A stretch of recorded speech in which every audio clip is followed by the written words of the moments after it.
इस वक्त जो है ना, मुझे अपनी क्रिकेट देख के, मैं आपसे फ्रैंकली बताऊं, मुझे खौफ आता है। मैं कभी नहीं सोच सकता था कि हमारी क्रिकेट इतनी पीछे चली जाएगी। पता ही नहीं है कि बैटिंग कैसे करनी है, बॉलिंग कैसे करनी है। मैं देख रहा हूँ अभी PSL में, मैं कमेंट्री करता हूँ, मुझे कोई नया इस तरह का कोई ज़बरदस्त टैलेंट नज़र ही नहीं आया अभी तक। मैंने साहिब अयूब से भी कहा था, आप ये 3 ओवर्स के प्लेयर से बेहतर हैं। जो हमारे सुपरस्टार्स हैं, उनको सुपरस्टारडम दिखानी है, वो भी कहीं जाके बिल्कुल प्लेटो हो गए। हम किस तरह से ग्रेट बन सकते हैं, और ये ग्रेट बनने के लिए जो है ना, आपको बिल्कुल नीचे ग्रास रूट्स पे जाना पड़ेगा। मेरे ख्याल से 5 साल तक पाकिस्तान क्रिकेट दोबारा फिर ही खड़ी होगी। इतना हम पीछे चले गए, क्योंकि मैं देख रहा हूँ अभी PSL में, मैं कमेंट्री करता हूँ, मुझे कोई नया इस तरह का कोई ज़बरदस्त टैलेंट नज़र ही नहीं आया अभी तक। आप वो देखें, हमारे हमसाया मुल्क की लीग है, वो हर रोज़ जो है ना, आपको परेशान करने वाला 18 साल का बच्चा प्रोड्यूस करके देते हैं। सो वो क्या है कि एक दफ़ा मैं आपको बात बताऊं, पता नहीं कोट करने की है या नहीं करने की है, बट जब मैं IPL कर रहा था तो वहाँ पे उनका एक आज़ाद मैदान है जहाँ पे बच्चे सिर्फ खेलते हैं। सो वो रेड लाइट वहाँ पे, क्योंकि ट्रैफिक बॉम्बे में इतनी होती है कि आपको आधा आधा घंटा खड़ा होना पड़ता है। तो मैं देख रहा था कि वो 25 बच्चे कोई 10-12 साल की उम्र में, और फॉरवर्ड डिफेंसिव उनके कोच सिखा रहे थे, सर नीचे और बल्ला सीधा। सो हमारे यहाँ क्या है कि यहाँ पे तिरछे बल्ला, और यहाँ पे जो टेल एंडर्स मेंटेलिटी T20 में आ गई है ना, ये गलत है। आपका जब तक बेस नहीं बनेगा ना, जब तक कोचिंग ठीक नहीं होगी, तब तक आपका प्रोग्रेस नहीं होगा। उसके लिए सर नीचे टेक्निक के ऊपर काम, तो आप सारे फॉर्मेट खेल जाएंगे। सो ये ऐसी चीज़ें हैं जिसके ऊपर जो है ना, स्ट्रेस करने की ज़रूरत है। कलेक्टिवली हमें समझने की भी ज़रूरत है।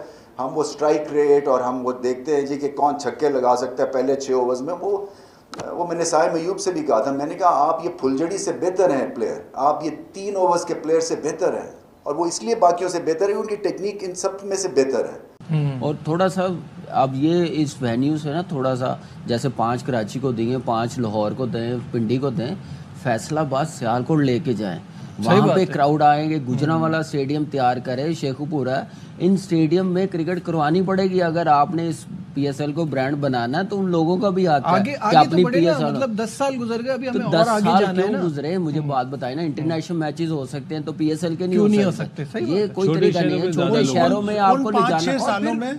उन 5-6 सालों में जब पाकिस्तान इंटरनेशनल क्रिकेट आइसोलेशन से गुजर रहा था, UAE में खेल रहा था, हमने इंफ्रास्ट्रक्चर पे जीरो काम किया, जीरो। PCB ने भी कहीं भी इसके साथ प्रोफेशनल्स नहीं लगाए। मैंने अभी जो नाम लिया, सलमान सरवर भट्ट, और भी बड़े हैं। अगर आप कट फॉर रोल प्रोफेशनल्स लगाते, एक प्रोडक्ट डेवलपमेंट थी, ये एक बिजनेस मॉडल था, ठीक है ना। तो हमने ब्रांड बनाना था इसको। अनफॉर्चुनेटली वो लोगों को समझ नहीं थी, ना मार्केटिंग हुई, ना कैलेंडर बना, ना फ्रेंचाइजेज ने ओन किया कि वो 1 महीना 1.5 महीना पहले आते हैं, एक तराना बनाया, एक फंक्शन कराया, झाड़ा, और टूर्नामेंट शुरू हो गया। It's not like that. फिर इसके हमारा जो आउटले है फाइनेंशियल, वो इतना बड़ा नहीं है। आप ये सोच लें अपने नाज़रीन के लिए कि जो इंडिया के सबसे छोटा स्पॉन्सर है ब्रॉडकास्टिंग में, वो पाकिस्तान के सबसे बड़े स्पॉन्सर से दुगना है, वो उनका सबसे छोटा है। तो उस वजह से हमारी ना वो थी। फिर इन्होंने क्या किया, डिवाइस किया एक सिस्टम जिसमें इन्होंने ऑक्शन नहीं रखा, क्योंकि ऑक्शन ये अफोर्ड नहीं कर सकते थे। जो टॉप प्लेयर है, अगर टॉप जर्नलिस्ट हैं, आप अपने पैसे मांगेंगे ना, तो आपने कैप लगा दी। अच्छा, फिर बोर्ड ने उसमें इनकी हेल्प नहीं की। हालांकि डॉलर को हेज कर दिया, लेकिन बोर्ड ने ये नहीं किया कि 50% बोर्ड लाइबिलिटी उठाए ताकि प्रोडक्ट बने, क्योंकि ऑस्ट्रेलिया में फ्रेंचाइजी कोई ओन नहीं करता, वो क्रिकेट बोर्ड करता है, जो बिग बैश है। तो एक तो ये रीज़न था। फिर इनको जब टाइटल स्पॉन्सर्स नहीं मिले, फिर बैक टू बैक ICC के इवेंट शुरू हो गए। तो ये फिर इनमें पावर करप्ट ना, इन्होंने अपने बच्चों को खिलाने के लिए, फिर क्रिकेटिंग ब्यूरोक्रेसी के साथ अपने फ़ायदे उठाने के लिए, जो क्रिकेट की ब्यूरोक्रेसी, नॉट द चेयरमैन, जो मिडिल टीयर या अपर मिडिल टीयर होता है, उनके साथ सियासतें हुई, बैक एंडेड कॉन्ट्रैक्ट हुए, अंडर द टेबल डील शुरू हो गई। IPL से एक बड़ी ही खतरनाक खबर आई है, वो आई ये है कि IPL में मैच फिक्सिंग, जो राजस्थान रॉयल्स हैं, उनकी कुछ प्लेयर्स हैं, उन पर मैच फिक्सिंग का जो है इल्ज़ाम लगा है, और मुलव्वस होने की इस तरह की बातें सामने आ रही हैं। BCCI ने जो एक कमेटी बना दी और कहा है कि अगर ये इन्वॉल्व निकले तो फिर इन्हें सख्त से सख्त सजा दी जाएगी। अकबर, क्या स्टोरी है ये भाई? ये कोई पहली दफा नहीं है कि IPL में तो शुरू से फिक्सिंग होती आई है। मुझे याद है कि 2 टीमें भी बैन हुई थी बीच में, तो कुछ प्लेयर्स भी हुए थे, कुछ ओनर्स भी हुए थे। तो IPL में पैसा यहीं से आ रहा है।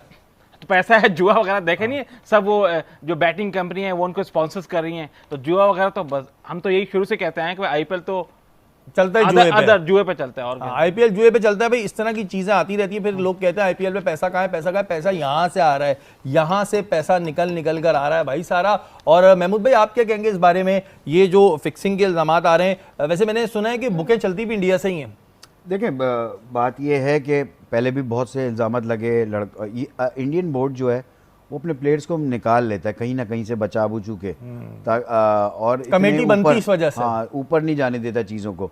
जैसे हमारे 3 लड़के फंसे थे तो वो तो एंड तक चलेगा, उन पे बैन भी लग गया सब कुछ, लेकिन इंडियन जो है ना अपने प्लेयर्स को निकाल लेते हैं। उन्होंने टीम पे बैन लगा दिया, 1 साल के लिए कुछ लड़के को साइड में कर दिया, जैसे श्रीशांत था उसको उन्होंने साइड में कर दिया बिल्कुल ही, मतलब ऐसा नहीं किया कि बिल्कुल उसको हमारे यहाँ बैन लग गया। और बाद में फिर उस पर मूवी बना देते हैं कि ये अच्छा था, ये भी बना देते हैं, बाद में मूवी बना देते हैं। अच्छा, हमारे वाले हीरो बन जाते हैं। कुछ ना कुछ तो होता है Definitely। जब भी चीजें बाहर आती हैं।